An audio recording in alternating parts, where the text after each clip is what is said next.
The Trump campaign has vowed to appeal their lawsuit to the Supreme Court. Now, this video will be kind of an add-on to my earlier segment over at my other channel, which is the Tim Pool YouTube channel, which you can find at youtube.com/Timcast. Type that in and you'll get a different channel. And I talked about Donald Trump losing his appeal to the Third Circuit. Now, the Trump campaign has vowed to go to the Supreme Court. But one lawyer, Will Chamberlain, who is a pretty avid Trump supporter, says he doesn't think they're going to win. Now, that's important, but I don't think this lawsuit is actually Trump's real legal strategy. I'm not convinced, and I haven't been for a while, and I said it like a week and a half ago on the IRL podcast, I'm not convinced the lawsuits are anything but Trump buying time. Now, of course, if you're on the left, you can say cope and Tim's trying to justify why Trump might win or whatever. It's like, dude, I'm not saying it's a good thing. And I'm not saying it's gonna guarantee anything for Trump. And I'm not saying that Trump is a good person for trying this. I think Trump is trying to buy time to justify an electoral, the Republicans in these swing states flipping the electoral votes to Trump. And it looks like it's working. Doesn't mean Trump's going to win. But as per my main segment on my other channel, Republicans in Pennsylvania want to file a joint resolution to take back the power to appoint electors. The only reason this is happening is because Trump is making these claims and asserting fraud. And that's why I don't think these lawsuits matter all that much. Trump is buying time. Otherwise, he'd look ridiculous. But here's the news from the New York Post. They say a federal appeals court on Friday upheld the results of Pennsylvania's presidential election, leading President Trump's campaign to vow a final challenge before the U.S. Supreme Court. A 3-judge panel with the Third U.S. Circuit Court of Appeals in Philadelphia unanimously rejected Trump's bid to overturn a lower court ruling, saying that his campaign's claims have no merit, the AP reported. Quote, free, fair elections are the lifeblood of our democracy. Charges of unfairness are serious, but calling an election unfair does not make it so, Judge Stephanos Bibas wrote. Charges require specific allegations and then proof. We have neither here.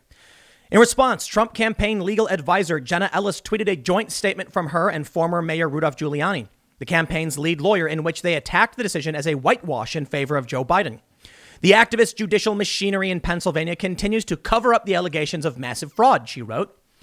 This judge was appointed by Donald Trump himself, so doesn't mean all that much, but activist judicial machinery that you guys appointed, that Trump appointed, that's why I'm saying I don't think this is part of Trump's real strategy. I just don't.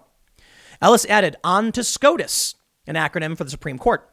Ellis also said she and Giuliani were very thankful to have had the opportunity to present proof and the facts during a hearing led last week by Republican members of the Pennsylvania State Senate. Trump phoned into the meeting to claim that the election was rigged and has to be turned around. Quote, this was an election that we won easily. We won it by a lot.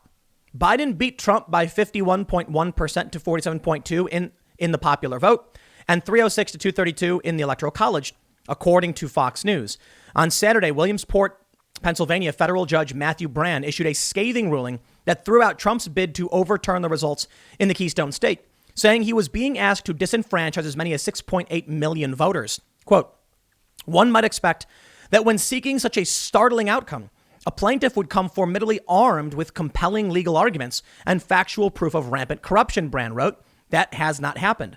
All 3 of the judges who upheld Brann's decision were appointed by Republican presidents, including Bibas, who was nominated by Trump, AP said. Think about that for a second. One might expect that when seeking such a startling outcome, a plaintiff would come formidably armed with compelling legal arguments and factual proof. It may be that Giuliani, and I said this before, and Sidney Powell are bumbling fools, milling about and falling over and slipping on banana peels. Or it could be that they're actually just trying to get to SCOTUS and they're purposefully floundering so they can get to SCOTUS and then push their real arguments. Or it could be that this doesn't matter at all. They're buying time for Trump, as I've said a million times. The idea being, if Trump wanted to win through the Electoral College, he couldn't just sit there and go, I refuse to concede. Why do you refuse to concede? No reason. I'm going to wait. And then one by one, Republican legislatures just give the Electoral College to Trump. People would be like, what? Not only that, you might actually see Democrat states revolt, and then who knows what would happen. They want to wait till the last minute. The Republicans then want to say, we see too much fraud and it's too crazy, so we're not going to certify anybody. Contingent election, Trump wins. Now, here's the point. I have this Twitter thread from Will Chamberlain. Will Chamberlain is, in fact, a lawyer. So I believe he knows what he's talking about. Not only that, Will runs humanevents.com, and he is an avid and staunch Trump supporter and defender. And I tell you, for a long time, one of the best. I say for a long time because he's recently been saying that he thinks Trump is going to lose. And what I mean by this is I do not believe Will blindly defend Trump. I believe that he's going to tell you the truth the way he sees it, even though he really does support the man. So I'm not saying I'm not trying to disrespect Will in any way. In fact, he's a friend of mine. I think what he's saying is, look, my honest legal opinion, I don't think Trump is getting anywhere with the Supreme Court. And that's coming from a Trump supporter. Too many people, I believe, just want to be whispered. They want to hear the sweet nothings whispered into their ears. And you got to recognize it may be bad news for Trump. But like I said in the beginning, I don't think this lawsuit is part of the plan. In PA, they're trying to flip the electors. And it doesn't matter if this lawsuit happens or not. But let's read. Will says the Third Circuit just ruled on the Trump campaign challenge in Pennsylvania, a 3-0 loss, opinion from 3 Republican appointed judges and written by the lone Trump appointed judge that has the campaign losing on basically every important point. The campaign tried to appeal on the narrowest grounds possible, whether the district court should have let them amend their complaint a second time. Leave to amend should be granted liberally, but the Third Circuit wasn't persuaded. Reason 1 why the campaign lost: undue delay. The campaign had stressed the need to resolve the litigation by the 23rd because that was the certification deadline. Bibas writes that it can't turn around and demand time to fix its complaint now at this late a date. That's actually an interesting point. Why would so Trump said, and this is an indication that Trump is just losing. Trump's original lawsuit said we must get this done quickly before the 23rd. After the 23rd passed, Trump doesn't want to give up, so he keeps filing, and the judge says, I thought you said it had to be done before the 23rd. Well, now we want to amend. So I think it's fair they do, because they want to decertify, but that's one point made by the court. Reason 2 why the campaign lost: amending the complaint would have been futile. Basically, Bibas writes that it was simply impossible for the campaign to prevail, that nothing they alleged would have even stated a claim for relief. Will says, back to the analysis, Bibas states that even if the campaign's proposed amendments were added to the complaint, it still wouldn't meet the Twombly-Iqbal standard of stating a claim relief that is plausible on its face. I'm not a lawyer, so I can't really opine further on that. He says Bibas notes the campaign has litigated and lost most of their arguments at the state level. The third big problem, the complaint tries to make an equal protection claim, but never alleges that the Trump campaign was treated differently from the Biden campaign, only that different counties handled things differently. Bibas explains that's not enough. And finally, Bibas notes the relief proposed, stopping certification, is unprecedented, especially given that the campaign explicitly disclaimed allegations of fraud. And that is the most important point. And that's actually a point that I made, not being a lawyer. These judges don't want to make these big moves. Even if you said, here's a picture of a guy committing massive fraud, a judge is going to be like, but I can't do it. It's unheard of. It's such a major move to block 7 million votes. I refuse. Even though they might have the evidence or good reason, there is still a hurdle to get over of, but your relief requested is disenfranchising 6.8 million people. And that even if you can prove substantive fraud, how do you disenfranchise all the others? The problem then becomes there's no right answer. Disenfranchise the entire state probably is the right answer, but think about how many millions of people who legitimately voted get discounted.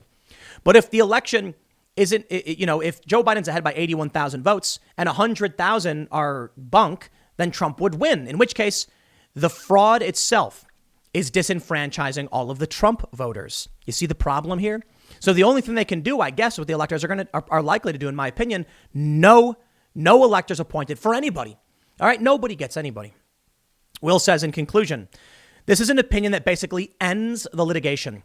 The campaign can go to the Supreme Court, but it's like 99% chance that they will simply deny cert and not hear the case after an opinion like this. Why? Because the opinion has the campaign losing on so many alternative grounds. The Supreme Court would need to be persuaded that the Third Circuit was wrong on both timeliness and on the merits of the underlying claims. Don't see that happening. Bibas's analysis looks right to me. People seem to think I'm happy about this outcome. I'm not. I would love to be wrong, but I'm also a lawyer, and I'm not here to BS you. Rush Limbaugh. came out and ragged on the Trump campaign, their lawyers, for saying all this fraud stuff and then having no evidence to back it up. Rush Limbaugh did. Dude got an award from Trump. Dude loves the man. Tucker Carlson did, got eaten alive.